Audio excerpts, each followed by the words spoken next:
Morning और welcome back to छवि की दुनिया। और ये है आपकी प्यारी दुलारी न्यारी छवि, जो अभी जस्ट अभी नेचुरल ब्यूटी विद छवि के लिए ये फेस पैक लगाई थी अपने चेहरे के ऊपर और नेक के ऊपर और हाथों के ऊपर।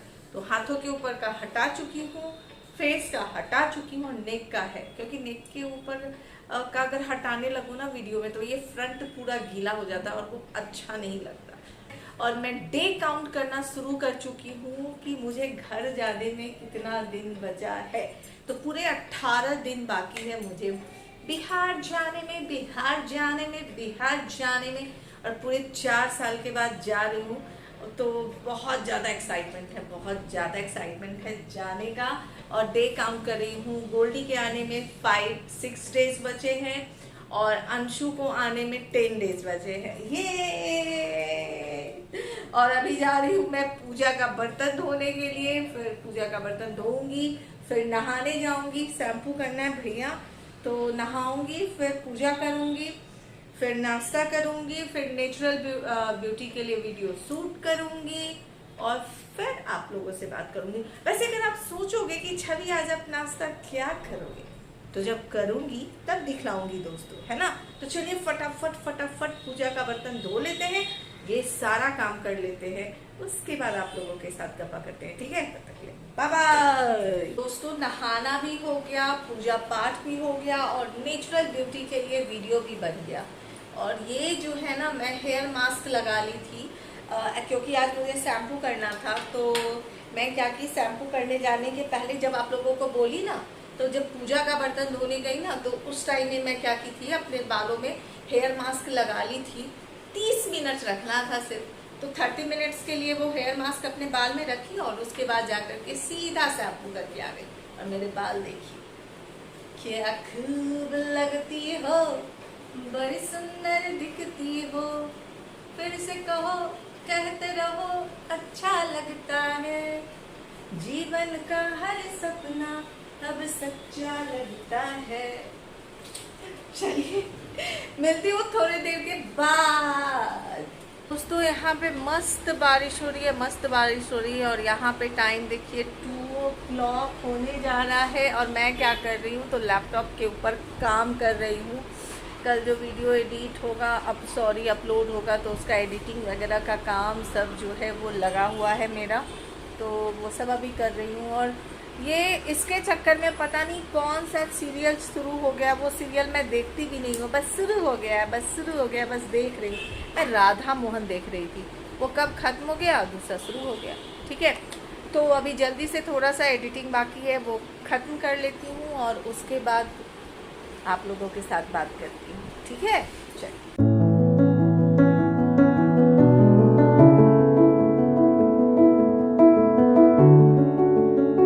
अभी 2:30 होने जा रहा है और मैं लंच कर रही हूँ आलू पराठा और आलू बड़ी की सब्जी। आलू पराठा और आलू बड़ी की सब्जी खा लेते हैं, उसके बाद बात करते हैं। भैया बहुत बारिश हो रही है, बहुत तेज़ बारिश हो रही है पुणे में, ठीक है। चलिए मिलते हैं थोड़ी देर के बाद। मुँह में पानी आ रहा है, आपके भी आ रहा है ना? नहीं मिलेगा। शाम का कितना बज रहा है, 4:45 हो रहा है और मैं बैठ के वहाँ पर टीवी देख रही थी, थोड़ा सा चिल मार रही थी, है ना। और जहाँ तक अगर आप पूछते हो, तो जो आप लोगों को दिखलाई थी ना आलू पराठा और सब्जी, बस वही खाकर बड़ी की सब्जी खा ली थी। वो रात वाली आलू बड़ी की सब्जी थी, तो उसको क्यों फेंकूँ मैं, तो वही खा ली थी। और आप लोगों के साथ बात करते करते आ गई मैं बालकनी में, तो हो गया आप लोगों के साथ बालकनी में बात किए हुए, है ना। तो आ गई हूँ बालकनी में और कपड़ा जो है वॉशिंग मशीन में लगा हुआ है। तो जब भी 15 मिनट बचा हुआ है, तो 15 मिनट के बाद जब कपड़ा जब हो जाएगा तो फैला दिया जाएगा, है ना। और ये है बैम्बू ट्री, देखिए कितना बड़ा हो गया, कितना घना हो गया बैम्बू ट्री मेरा, है ना। और यहाँ पर इसके अंदर, यहाँ पे इसी पॉट में 2 छोटू सी क्यूट सी जो है तुलसी जी जम गई है। यहाँ पे देखिए 2 तुलसी जी हैं, है ना। देखती हूँ तो पापा की याद आती है। पापा कहते थे छोटे छोटे चीज़ों में ना पापा बहुत बारीकी से देखते हैं, बहुत बारीकी से पापा देखते हैं। तो ये जो एलोवेरा का पेड़ है ना, तो इसके बाजू में एक छोटा सा क्यूब सा दिखे, यहाँ पर एक और एलोवेरा का पेड़ है। तो ये वाला जो है ना पेड़ ऐसे पकड़ के उसको ऐसे घेर करके ऐसे बैठा है। तो पापा कहते थे बेटा देख रहे हो, इस पेड़ को देख करके ऐसा लगता है जैसे माँ जो है अपने बेटे को, बच्चे को ऐसे प्रोटेक्ट करके बैठी है। वही वाली बात है। वहाँ पर ये देखिए, वहाँ पर मेरी तीसरी जी है, और वो जो है जल जो है वो वहाँ पे कलश वाला वो रखा हुआ है। तब उसको अच्छे से धोऊंगी, उसको कलर करूँगी, और न्यू दीपावली के टाइम में उसको कलर करूँगी, और दीपावली के टाइम में उसको थोड़ा सा कुछ डेकोरेट करूँगी, है ना। तो चलिए, अब बहुत बातें हो गई, अब घर के अंदर चलते हैं, और चाय पीना है मुझे।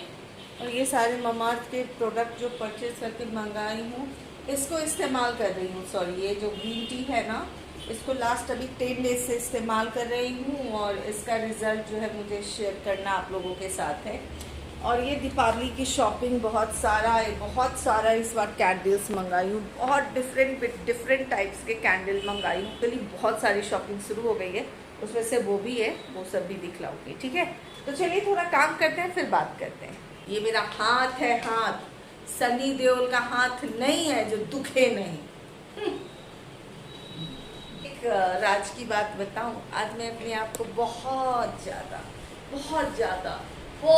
ज़्यादा स्मार्ट फील कर रही हूँ, पता नहीं क्यों। बट फील कर रही हूँ। फील करने में क्या जाता है भैया, फील करने में कौन सा टैक्स लग जाता है आपको? कोई टैक्स नहीं लगता।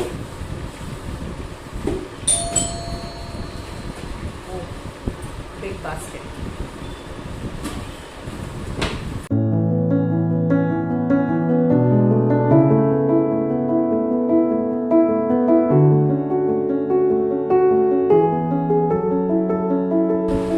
सब सामान मंगाई थी, बट पोहे मंगाना रह गया था मेरा, तो ये पोहे आ गया है। पोहे क्योंकि पतिदेव को चूड़ा का भुंजा खिलाना है ना, चूड़ा का भुंजा, फिर पकौड़ीज, सन पकौड़ीज। पता है दोस्तों, मैं सोची कि आज का दिन बहुत सही है।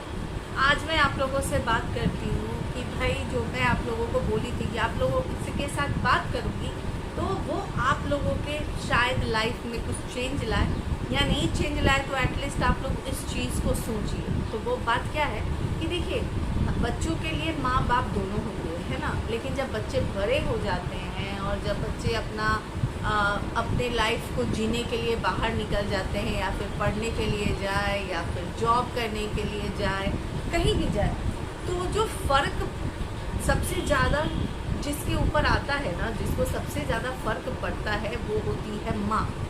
वो इसलिए क्योंकि माँ का पूरा दिन सुबह से लेकर के रात तक, सुबह उठो तो बच्चों के साथ उनका नाश्ता, खाना, दिस दैट, चाहे आप वर्किंग हो, चाहे आप हाउसवाइफ हो, चाहे आप जो भी हो, बच्चों के घर में ना रहने का सबसे ज़्यादा असर माँ के ऊपर होता है। क्योंकि देखिए, अब इसका मतलब ये नहीं है कि पापा के ऊपर कोई फ़र्क ही नहीं पड़ता, लेकिन माँ जो होती है वो ज़्यादा अटैच हो जाती है बच्चों के साथ, वो ज़्यादा इमोशनल होती हैं। अब ये मत आप सोचिएगा, क्योंकि मेरे मेल फॉलोअर भी बहुत हैं, मेरे मेल सब्सक्राइबर भी बहुत है, तो प्लीज़ रिक्वेस्ट कि इस चीज़ को आप गलत वे में ना ले लें कि भैया मतलब कि हम तो अपने बच्चों को प्यार ही नहीं करते। आपके प्यार करने का तरीका और हमारे प्यार के करने के तरीके में बहुत फ़र्क होता है। आपको जैसे कि पता चला ना कि आपके बेटे को सर्दी खांसी बुखार है, आपको पता चला, आप एक बार जा कर के डॉक्टर से दिखला करके आ गए, और आपको पता है कि माँ उसको मेडिसिन दे रही है, हो गया, आप निश्चिंत हो गए। लेकिन माँ तब तक वो बेचैन रहती है कि जब तक कि बच्चा उसका एकदम से ठीक ना हो जाए, या सिंपल अगर उसके बॉडी में ही पेन है, तो आप दोनों के रिएक्ट करने का जो तरीका होता है वो एकदम डिफरेंट होता है। पापा जो होते हैं वो थोड़े से कैजुअली लेते, अच्छा बॉडी पेन ही है ना, कोई बात नहीं, लेकिन माँ उस बॉडी पेन में 4 चीज़ ढूंढ लेती है, कहीं बॉडी पेन हो रहा है, कहीं कोई प्रॉब्लम तो नहीं है ना, कहीं इसको सर्दी खांसी तो नहीं होने वाला है ना, कहीं इसको बुखार तो नहीं हो जाएगा ना। तो ये जो है ना, एक बॉडी पेन एक बाप के लिए कुछ और एक माँ के लिए जो है ना वो कुछ और हो जाता है। तो मेरे कहने का मतलब वही है ना। तो बच्चे जब आपके बाहर चले जाते हैं ना, तो आप जो हो उस टाइम में आपको समझ नहीं आता है कि आप करें तो क्या करें। तो जब मेरे दोनों बच्चे गोल्डी अंशु दोनों जब चले गए बाहर पढ़ने के लिए, अपनी पढ़ाई आगे करने के लिए, तो मैं जब आई ना जयपुर से, तो यकीन करें मैं 2-4 दिन तक जो है मैं एकदम से, मुझे एक्चुअली समझ में नहीं आता था कि मैं खाना बनाऊं तो किसके लिए बनाऊं, मैं क्या करूं, क्यों करूं, बच्चे तो है नहीं, बच्चे तो है नहीं। तो 3-4 दिन तक मेरी सोच ऐसी हो गई थी कि मुझे समझ नहीं आता था कि आखिर मैं करूं तो क्या करूं। 4 दिन के बाद मैं आराम से बैठी, अपने दिमाग को शांत की और जब कुछ सोची, वो सोच मैं आप लोगों के साथ बताती हूँ। देखिए, आज मेरे बच्चे बाहर गए, कल आपके बच्चे बाहर जाएंगे, एक ना एक दिन तो मेरे पति भी मेरे माँ बाप को छोड़ करके बाहर पढ़ने गए थे। गुड्डू बाहर गए थे ना, गुड्डू का एजुकेशन तो पूरा बाहर हुआ था। वो बिहार में तो उनका एजुकेशन ही नहीं हुआ था, सारा एजुकेशन उनका बैंगलोर और फिर बाहर ही उनका एजुकेशन हुआ। तो उनकी उस समय उनकी माँ के ऊपर क्या गुजरा, जो मेरे ऊपर भी गुजर रहा है, कल आपके ऊपर गुजरेगा। तो मोरल ऑफ द स्टोरी ये है कि बच्चे अपनी लाइफ में आगे बढ़ जाते हैं, वो पीछे नहीं मुड़ के देखते, चाहे आपके बच्चे हों, चाहे मेरे बच्चे हों, चाहे बच्चे के बच्चे हों, चाहे उनके बच्चे हों, क्योंकि ये जो है वो नेचर है, ये आप उसको नहीं बदल सकते। वो अपनी लाइफ में आगे बढ़ते हैं और भगवान करे कि वो अपनी लाइफ में आगे बढ़ते हैं। लेकिन हम लोग क्या सोचते हैं ना कि हमारी लाइफ तो वहीं पे रुक गई है, समझ रहे हो, शायद मैं नहीं समझा पा रही हूँ, लेकिन फैक्ट बात ये है जो मैं आपको समझाना चाह रही हूँ कि उस अकेलापन से एक ना एक दिन, चाहे उस अकेलापन से मैं जूझ गई, मैं अपने आप को निकाल ली, क्योंकि मेरे पास काम था, क्योंकि मेरे पास मेरा एक बहुत बड़ा सॉलिड वाला हथियार है, वो है आप, जिसके साथ मैं अपनी बातें करती हूँ, जिसके साथ मैं अपनी बातें शेयर करती हूँ, चाहे दुख वाली हो, चाहे सुख वाली हो, चाहे तो जो भी हो, मैं वो सब आप सबके साथ शेयर करती हूँ। जो मुझे लगता है मैं आपको बता सकती हूँ, है ना, वो सब मैं आप लोगों के साथ शेयर करती हूँ। बट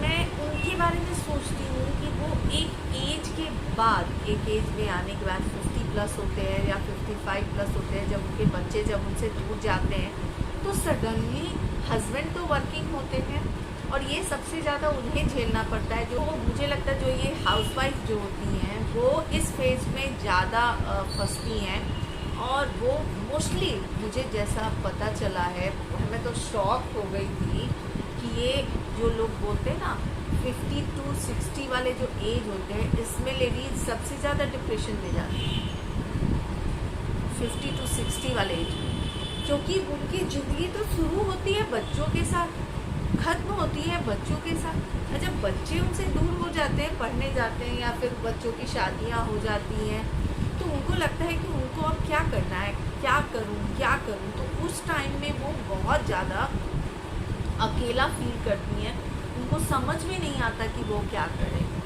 तो आज मैं आपको अभी ये बात बता रही हूँ ताकि आप अगर इस फेज में आए, जो फेज में अभी मैं हूँ, बच्चे मेरे दोनों पढ़ने के लिए बाहर चले गए हैं, मेरे पास हथियार आप लोग हो, लेकिन आज आपको एक बात कहती हूँ, आप कोई भी इंसान बिना हुनर का नहीं रहता है। अगर आप बोलोगे कि अरे छवि आपके पास तो ये हुनर था तो आप आ गए, मेरे पास ये हुनर नहीं है, मेरे पास वो हुनर नहीं है, तो मैं आपको कह दूँ दुनिया में बिना हुनर का कोई पैदा ही नहीं हुआ। भगवान सबके अंदर कोई ना कोई एक हुनर देते ही हैं, बस उस हुनर को जो है ना आपको तलाशना है, उस हुनर को निखारना है, उसके ऊपर काम अभी से शुरू कर दीजिए। कब बच्चे बड़े हो जाएंगे, कब आपसे दूर चले जाएंगे, पढ़ने के लिए, शादी के बाद हो जाएगी ये वो, और आप उस टाइम पे आकर के आप अपने आप को बहुत अकेला फील करोगे। तो उस टाइम में बिज़ी, अगर अभी से आप थोड़ा टाइम उस काम को, उस हुनर को देने लगी है ना, अगर सींचने लगी है उस हुनर को, तो एक टाइम ऐसा आएगा जैसे कि आपकी छवि उस फेज से एकदम तोड़ फोड़ के निकल गई, वैसे ही आप भी निकल सकते हो। तो इसलिए अपने अंदर के हुनर को पहचानिए, निखारिए और उसके ऊपर काम करना शुरू कीजिए। और कोई भी हुनर जो होता है ना, वो छोटा बड़ा नहीं होता है। कोई भी हुनर छोटा बड़ा नहीं होता है। कितने लोग पता है साथ में बात करने के लिए, कि कोई उनसे बात करने वाला हो, उसके लिए जो है वो पैसा दे करके और इंसान को घर में रखते हैं कि कोई उनसे बात करने वाला। तो जो उनके साथ बात करता है, तो क्या वो हुनर का मालिक नहीं है? उसमें भी हुनर है भैया, वो बात करने की क्षमता रखता है। तो सोचिए कि आपके अंदर ऐसा कौन सा हुनर है, और उसको सुलाइए नहीं, उसको उठाइए, निखारिए। आज भी देर नहीं हुई है ना। मेरी बातें बहुत को बोरिंग लगी होगी, लेकिन बहुत को थोड़ी सी ठीक ठाक लगी होगी। मेरी बात में कुछ दम है नहीं है, कमेंट बॉक्स में ज़रूर कमेंट कीजिएगा, है ना। तो ब्लॉग हो जाएगा बहुत लंबा, और मेरे तो ये भाषण तो ऐसे ही लंबे हैं हो गए हैं। तो आज का ब्लॉग मैं एंड करती हूँ, ठीक है। मिलते हैं फिर नेक्स्ट ब्लॉग में, तब तक के लिए bye bye, take care. Channel को like, subscribe and share please.